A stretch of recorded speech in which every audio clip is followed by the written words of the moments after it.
ଆମେ ଆଗରୁ ଖ୍ରୀଷ୍ଟିଆନ ଧର୍ମରେ ଥିଲୁ। ଆଉ ଆମ ପୂର୍ବପୁରୁଷ ଖ୍ରୀଷ୍ଟ ଧର୍ମ ଥିଲେ। ଆମକୁ ଆର୍ଯ୍ୟ ସମାଜରେ ଆମେ ଆର୍ଯ୍ୟ ସମାଜର ସବୁ ରୀତିନୀତି ଦେଖିକି ଆମ ସ୍ୱଇଚ୍ଛାରେ ଆମେ ଆର୍ଯ୍ୟ ସମାଜକୁ ଫେରିଛୁ, ହିନ୍ଦୁ ଧର୍ମକୁ ଫେରିଛୁ। ହିନ୍ଦୁ ଧର୍ମକୁ ଫେରିଲେ ଦମ୍ପତି କୌଣସି କାରଣରୁ ପୂର୍ବପୁରୁଷମାନେ ଖ୍ରୀଷ୍ଟ ଧର୍ମକୁ ଚାଲି ଯାଇଥିଲେ, ହେଲେ ସନାତନ ବା ହିନ୍ଦୁ ଧର୍ମ ପ୍ରତି ଆକୃଷ୍ଟ ହୋଇ ପୁଣି ହିନ୍ଦୁ ଧର୍ମକୁ ପ୍ରତ୍ୟାବର୍ତ୍ତନ କରିଛନ୍ତି ବଲାଙ୍ଗୀର ଜିଲ୍ଲା ଲୋଇସିଂହା ବ୍ଲକ କନ୍ଦାଜୁରୀ ଗାଁର ଡକ୍ଟର ତାଣ୍ଡି ଓ ତାଙ୍କ ପତ୍ନୀ ସସ୍ମିତା କୁମ୍ଭାର। ଏହାସହ ତାଙ୍କର ଦୁଇ ପୁଅ ଝିଅ ରାଜୀବ ତାଣ୍ଡି ଓ ରିୟାନ୍ସି ତାଣ୍ଡି ମଧ୍ୟ ହିନ୍ଦୁ ଧର୍ମ ଗ୍ରହଣ କରିଛନ୍ତି। ଏନେଇ ବଲାଙ୍ଗୀର ଆର୍ଯ୍ୟ ସମାଜ ପକ୍ଷରୁ ଆୟୋଜିତ ଆହୁତି କାର୍ଯ୍ୟକ୍ରମରେ ସାମିଲ ମୂଳ ଧର୍ମକୁ ପ୍ରତ୍ୟାବର୍ତ୍ତନ କରିଛନ୍ତି। ବଲାଙ୍ଗୀର ଆର୍ଯ୍ୟ ସମାଜ ପକ୍ଷରୁ ପ୍ରତିବର୍ଷ ଶ୍ରାବଣ ମାସ ଶୁକ୍ଳପକ୍ଷ ଚତୁର୍ଥୀରେ ରକ୍ଷାବନ୍ଧନ ସହ ଆହୁତି କାର୍ଯ୍ୟକ୍ରମ ଅନୁଷ୍ଠିତ ହୋଇଆସୁଛି। ବଲାଙ୍ଗୀର ଆର୍ଯ୍ୟ ସମାଜ ନିକଟରେ 1000ରୁ ଅଧିକ ଲୋକ ହିନ୍ଦୁ ଧର୍ମକୁ ଫେରିବା ପାଇଁ ଆବେଦନ କରିଛନ୍ତି। ପର୍ଯ୍ୟାୟକ୍ରମେ ସମସ୍ତେ ହିନ୍ଦୁ ଧର୍ମ ଗ୍ରହଣ କରିବେ ବୋଲି କହିଛନ୍ତି। ସସ୍ମିତା କୁମ୍ଭାର, ଆମେ ଆଗରୁ ଖ୍ରୀଷ୍ଟିଆନ ଧର୍ମରେ ଥିଲୁ। ଆଉ ଆମ ପୂର୍ବପୁରୁଷ ଖ୍ରୀଷ୍ଟ ଧର୍ମ ଥିଲେ। ଆମକୁ ଆର୍ଯ୍ୟ ସମାଜରେ ଆମେ ଆର୍ଯ୍ୟ ସମାଜର ସବୁ ରୀତିନୀତି ଦେଖିକି ଆମ ସ୍ୱଇଚ୍ଛାରେ ଆମେ ଆର୍ଯ୍ୟ ସମାଜକୁ ଫେରିଛୁ, ହିନ୍ଦୁ ଧର୍ମକୁ ଫେରିଛୁ। ଆଜି ଆର୍ଯ୍ୟ ସମାଜରେ ଆହୁତି ହେଉଛି। ଆମ ନିଜ ଇଚ୍ଛାରେ ଆସିକି ଆମେ ଆମ ସପରିବାର ନିଜକୁ ପରିବର୍ତ୍ତନ କରିଛୁ। ବହୁତ ଖୁସି ଲାଗୁଛି।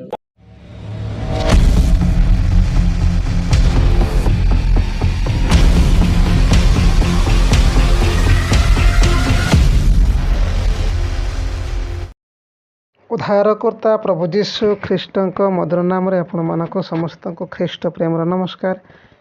ଖ୍ରୀଷ୍ଟରେ ମୋର ପ୍ରିୟ ଭାଇ ଭଉଣୀମାନେ, ଆପଣମାନେ ଦେଖୁଛନ୍ତି ସତ୍ୟବାଣୀ ଅଫିସିଆଲ। ସତ୍ୟବାଣୀ ଅଫିସିଆଲରେ ଆମେ ଆପଣମାନଙ୍କୁ ସମସ୍ତଙ୍କୁ ସ୍ୱାଗତ କରୁଅଛୁ। ପ୍ରିୟମାନେ, ଆପଣମାନେ ଯଦି ଏ ସତ୍ୟବାଣୀ ଚ୍ୟାନେଲକୁ ନୂଆ କରି ଦେଖୁଛନ୍ତି ତେବେ ଚ୍ୟାନେଲକୁ ଏବେ ହିଁ ସବସ୍କ୍ରାଇବ୍ କରନ୍ତୁ, ଲାଇକ୍ କରନ୍ତୁ ଏବଂ ଆପଣମାନଙ୍କ ସାଙ୍ଗସାଥିମାନଙ୍କ ନିକଟକୁ ସେୟାର କରନ୍ତୁ। ଖ୍ରୀଷ୍ଟରେ ମୋର ପ୍ରିୟ ଭାଇ ଭଉଣୀମାନେ, ବର୍ତ୍ତମାନ ଆପଣମାନେ ଯେଉଁ ଭିଡ଼ିଓଟିକୁ ଦେଖିଲେ, এই ভিডিওটি বଲାଙ୍ଗୀର ডিଷ୍ଟ୍ରିକ୍ଟର ଅଟେ।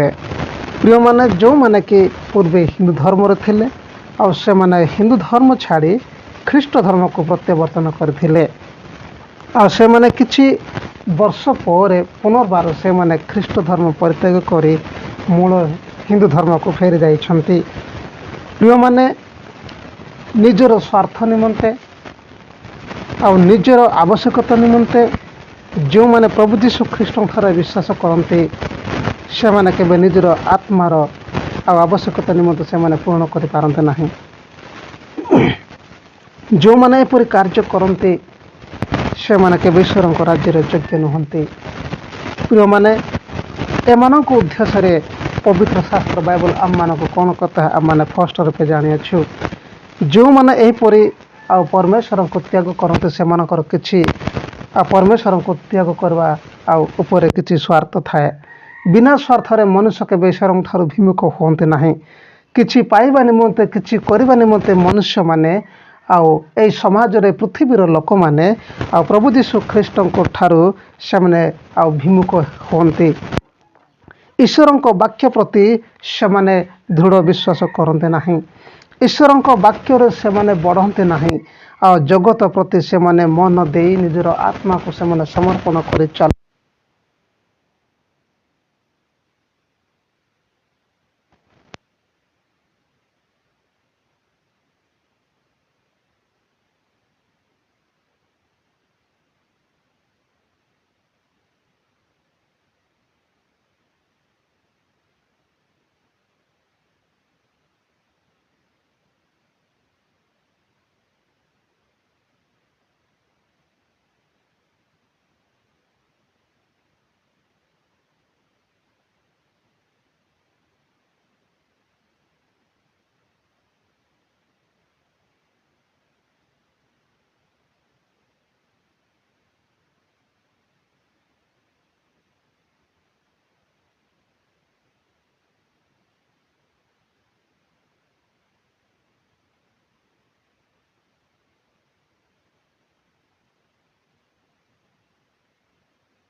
କୌଣସି କାରଣରୁ ବି ଏମାନେ ପରିତ୍ୟାଗ କରିପାରନ୍ତି ନାହିଁ। କେବଳ ଗୋଟିଏ କାରଣ ହେଉଛି,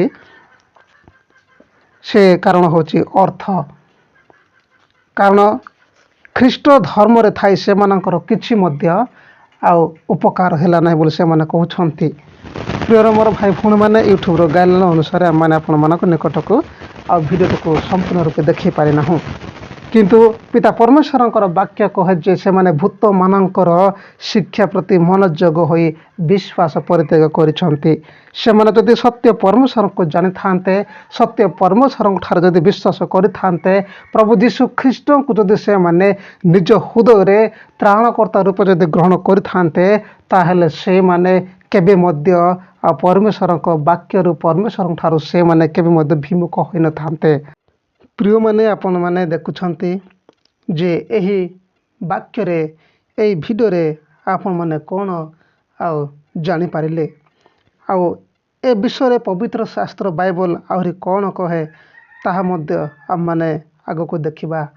ଆଉ ତା'ର ଦ୍ୱିତୀୟ ପିତର 3:2 ଅଧ୍ୟାୟର ଆମମାନେ ପାଠ କରିବା ତା'ର 21 ପଦରେ ଏପରି ଲେଖାଯାଇଅଛି, କାରଣ ଧାର୍ମିକତାର ମାର୍ଗ ଜାଣି ଆପଣମାନଙ୍କ ନିକଟରେ ସମର୍ପିତ ପବିତ୍ର ଆଜ୍ଞାରୁ ବିମୁଖ ହେବା ଅପେକ୍ଷା ବରଂ ସେହି ମାର୍ଗ ନ ଜାଣିବା ସେମାନଙ୍କ ପକ୍ଷରେ ଭଲ ହୋଇଥାନ୍ତା। ଖ୍ରୀଷ୍ଟରେ ମୋର ଭାଇ ଭଉଣୀମାନେ, ଜାଣି ଜାଣି ଯଦି ନିଜ ଶରୀରରେ, ନିଜ ଜୀବନରେ ଯେଉଁମାନେ ବିପଦକୁ ଡାକି ଆଣନ୍ତି, ଆଉ ଜାଣି ଜାଣି ଯଦି ଯେଉଁମାନେ ଆଉ ହିନ୍ଦୁରୁ ଖ୍ରୀଷ୍ଟିଆନ ହୁଅନ୍ତି, ସେମାନେ ଯଦି ପୁନର୍ବାର ଈଶ୍ୱରଙ୍କୁ ଅପମାନ କରନ୍ତି, ଯଦି ସେମାନେ ଏହିପରି ଭାବି ଯଦି ଖ୍ରୀଷ୍ଟିଆନ ହୁଅନ୍ତି, ତେବେ ସେପରି କାର୍ଯ୍ୟ, ସେପରି ହେବା ସେମାନଙ୍କ ପାଇଁ ଉଚିତ ଅଟେ। ଯଦି ସେମାନେ ଫେରି ଯଦି ପୁନର୍ବାର ଖ୍ରୀଷ୍ଟ ଧର୍ମକୁ ଫେରି ପୁନର୍ବାର ଯଦି ସେମାନେ ଆଉ ସେହି ଧର୍ମକୁ ଯାଉଛନ୍ତି, ତେବେ ସେମାନେ ଈଶ୍ୱରଙ୍କୁ ଆଉ ଅପମାନ ଦେଉଛନ୍ତି। ସେହିପାଇଁ ପବିତ୍ର ଶାସ୍ତ୍ର ବାଇବଲ କହେ ଯେ, କାରଣ ଧାର୍ମିକତାର ମାର୍ଗ ଜାଣି ଯଦି ସେହିମାନେ ସେହି ମାର୍ଗରୁ ଯଦି ବିମୁଖ ହେଉଛନ୍ତି, ତେବେ ସେହିମାନଙ୍କ ଜୀବନରେ ବା ସେହିମାନଙ୍କ ପାଇଁ ତାହା ନ ଜାଣିବା ଜରୁରୀ ଅଟେ, ବା ତାହା ନ ଜାଣିବା ବା ସେଠାକୁ ଯିବା ସେମାନଙ୍କ ପାଇଁ ଭଲ ଅଟେ। ଯଦି ଧାର୍ମିକତା ମାର୍ଗ ଜାଣି ଯଦି ସେମାନେ ସେଠାରୁ ବିମୁଖ ହେଉଛନ୍ତି, ତେବେ ସେମାନଙ୍କ ପାଇଁ ତାହା ଅଭିଶାପ ଅଟେ। ଖ୍ରୀଷ୍ଟରେ ମୋର ପ୍ରିୟ ଭାଇ ଭଉଣୀମାନେ, ସେଥିପାଇଁ ଆଉ 22 ପଦରେ ଲେଖାଯାଇଅଛି ଯେ, କୁକୁର ଆପଣ ବାନ୍ତି ଖାଇବାକୁ ଓ ଧୌତ ହୋଇଥିବା ଘୁଷୁରି କାଦରେ ଲୋଟିବାକୁ ପୁନର୍ବାର ଫେରେ। ଏହି ସତ୍ୟ ଦୃଷ୍ଟାନ୍ତ ବାକ୍ୟ ସେମାନଙ୍କ ପ୍ରତି ଘଟିଅଛି। ଖ୍ରୀଷ୍ଟରେ ମୋର ପ୍ରିୟ ଭାଇ ଭଉଣୀମାନେ, ଆମମାନେ ଦେଖିଲୁ ଦ୍ୱିତୀୟ ପିତର 2 ଅଧ୍ୟାୟ 21 ଏବଂ 22 ପଦ ଆମମାନଙ୍କୁ ଫଷ୍ଟ ରୂପେ ଏଠାରେ ଆମମାନଙ୍କୁ ବୁଝାଏ। ପ୍ରିୟର ମୋର ଭାଇ ଭଉଣୀମାନେ, ସେହିପରି ଏମାନଙ୍କ ପାଇଁ ଆଉ ଭଲ ବା ଶୁଭ ଦିନ ନୁହେଁ।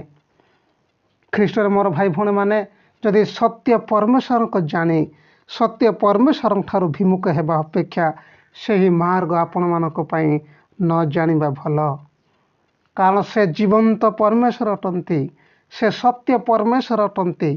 ନିଜର ସ୍ୱାର୍ଥ ନିମନ୍ତେ ପରମେଶ୍ୱରଙ୍କ ଠାରେ ବିଶ୍ୱାସ କରନ୍ତୁ ନାହିଁ। ନିଜର ସ୍ୱାର୍ଥ ଆବଶ୍ୟକ ନିମନ୍ତେ ପ୍ରଭୁ ଯୀଶୁ ଖ୍ରୀଷ୍ଟଙ୍କୁ ଜାଣନ୍ତୁ ନାହିଁ। କେବଳ ଆତ୍ମା ନିମନ୍ତେ ଜାଣନ୍ତୁ। ଆତ୍ମାର ରକ୍ଷା ନିମନ୍ତେ, ଆପଣମାନଙ୍କର ଜୀବନ ରକ୍ଷା ନିମନ୍ତେ ପ୍ରଭୁ ଯୀଶୁ ଖ୍ରୀଷ୍ଟଙ୍କ ଠାରେ ବିଶ୍ୱାସ କରନ୍ତୁ, ତେବେ ଆପଣମାନେ ବଞ୍ଚିବେ। ଯଦି ନିଜର ସ୍ୱାର୍ଥର ଆବଶ୍ୟକତା ପୂରଣ ନିମନ୍ତେ ଯଦି ପ୍ରଭୁ ଯୀଶୁ ଖ୍ରୀଷ୍ଟଙ୍କ ଠାରେ ବିଶ୍ୱାସ କରୁଛନ୍ତି, ତେବେ ଆପଣମାନଙ୍କ ପାଇଁ ଏହା ଉଚିତ ନୁହେଁ। ପ୍ରିୟମାନେ, ଏଠାରେ ଆମମାନେ ଦେଖିଲୁ ଯେ ଆଉ ଏକ ପୁସ୍ତକ ପାଠ କରିବା ଦ୍ୱିତୀୟ ପିତର 2 ଅଧ୍ୟାୟର 2 ପଦରେ ଲେଖାଯାଇଅଛି, ଆଉ ଅନେକ ସେମାନଙ୍କ କାମୁକତାର ଅନୁଗାମୀ ହେବେ, ଫଳତଃ ଏମାନଙ୍କ ହେତୁ ଆଉ ସତ୍ୟ ମାର୍ଗ ନିନ୍ଦିତ ହେବ। ସେମାନେ ଧନ ଲୋଭରେ ଛଳ ବାକ୍ୟ ଦ୍ୱାରା ତୁମମାନଙ୍କ ଠାରୁ ଅର୍ଥ ଲାଭ କରିବାକୁ ଚେଷ୍ଟା କରିବେ।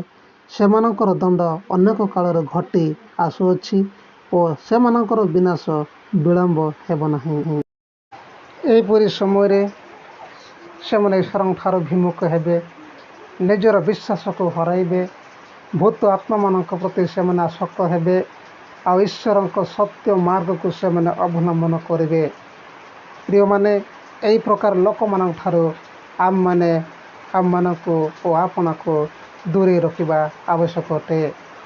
ଖ୍ରୀଷ୍ଟରେ ମୋର ଭାଇ ଭଉଣୀମାନେ, ଅର୍ଥ ଲାଭ ନିମନ୍ତେ ଯଦି ଆମେ ପରମେଶ୍ୱରଠାରେ ବିଶ୍ୱାସ କରିବା, ତେବେ ଆମମାନଙ୍କର ଆଉ ଯେଉଁ ଆତ୍ମା ଆମମାନଙ୍କ ଶରୀରରେ ଅଛି, ସେଇ ଆତ୍ମାକୁ ଆମମାନେ ଅନନ୍ତ ନରକରେ ଆଉ ସ୍ଥାନ ଦେଉଛୁ। ଅନନ୍ତ ନରକ ନିମନ୍ତେ ଆମମାନେ ପ୍ରସ୍ତୁତ ଅଛୁ, କିନ୍ତୁ ଆତ୍ମାଙ୍କ ପାଇଁ ସ୍ୱର୍ଗ ନିମନ୍ତେ ଆମମାନେ ପ୍ରସ୍ତୁତ ହେଉନୁ। ପ୍ରିୟମାନେ, ଏହିପରି ଅନେକ କାର୍ଯ୍ୟ ଅନେକ ଲୋକମାନେ ନିଜର ସ୍ୱାର୍ଥ ନିମନ୍ତେ, ଜୀବିକା ନିର୍ବାହ ନିମନ୍ତେ ଅନେକ ପ୍ରକାର ଆଉ ଏ ଜଗତର ଫାନ୍ଦରେ ପଡ଼ିବେ ଏବଂ ନିଜର ବିଶ୍ୱାସକୁ ହରାଇବେ। ଚାକିରି ପାଇଁ ଅନେକ କ୍ଷେତ୍ରରେ ସରକାର କ୍ଷେତ୍ରରେ ହେଉ କି ଯେକୌଣସି କ୍ଷେତ୍ରରେ ହେଉ ନା କାହିଁକି, ଆଉ ଟଙ୍କା ପଇସା ଅର୍ଥର ଆବଶ୍ୟକତା ନିମନ୍ତେ ସେମାନେ ଏହିପରି ପ୍ରଲୋଭନରେ ପଡ଼ି ଆଉ ଏହି ପ୍ରକାର ପ୍ରଲୋଭନରେ ନିଜ ଜୀବନକୁ ସେମାନେ ସମର୍ପଣ କରିବେ। ଏହି ପ୍ରକାର ସମସ୍ତ କାର୍ଯ୍ୟରୁ ଆମମାନେ ଦୂରେଇ ରହିବା ଆବଶ୍ୟକତା। ପ୍ରିୟମାନେ, ସେଥିପାଇଁ ପ୍ରେରିତ ପାଉଲ କହନ୍ତି, ଶେଷ କାଳରେ ଭୀଷଣ ସମୟ ଉପସ୍ଥିତ ହେବେ।